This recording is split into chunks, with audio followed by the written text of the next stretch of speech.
5 perusasiaa, jotka jokaisen yrittäjän kannattaa tietää kirjanpidosta. Ensimmäinen. Kaikki alkaa tositteesta. Tosite on kirjanpidon selkäranka. Jos jotain tapahtuu yrityksessä, siitä pitää olla tosite. Se voi olla kuitti, lasku, sopimus tai vaikka sähköpostiketju, jossa sovitaan hinnasta, mutta se pitäisi olla. Ilman tositetta kirjanpito on kuin päiväkirja ilman päivämääriä.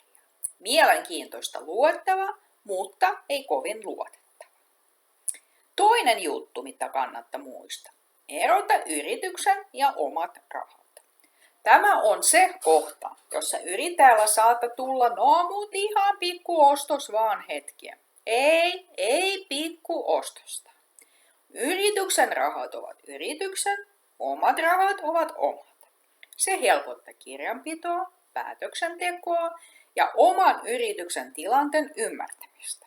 Ja osakeyhtiössä tämä on erittäin tärkeää. Se on vähän kuin hammasharja, ei jaeta muiden kanssa.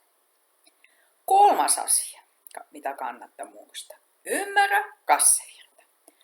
Kassavirta on se, milloin raha tulee sisään ja milloin sitä menee ulos. Yritys voi näyttää paperilla voitolliselta, mutta jos kassassa ei ole rahaa, niin kahvia ei osteta eikä laskuja makseta.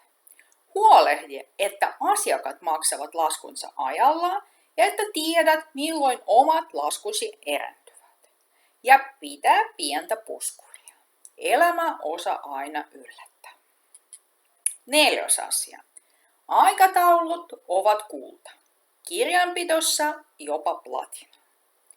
Kun hoidat asiat ajallaan, säästät hermoja, rahaa ja vältät turhan viivästyskulut. Lisäksi kirjan pitäisi kiittää, ehkä jopa hymyillä. Ja se on kaunis näkö.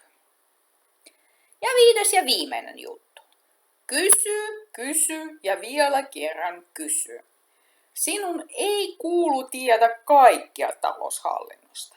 Siihen on tilitoimisto ja sen palveluksessa olevat ammattilaiset.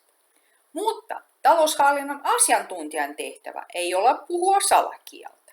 Jos et ymmärrä selitystä, pyydä selittämään eri sanoin, mitä toinen tarkoittaa. Älä ujostella tai epäröi. Tyhmä kysymystä ei ole olemassa.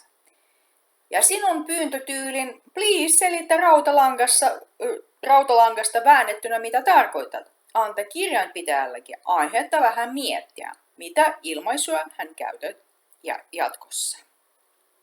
Nämä 5 asiaa eivät vaadi vuosien kirjanpito-opintoja, vaan selkeää ajattelua ja pieniä rutiineja. Ja juuri näissä rutiineissa voin auttaa sinua.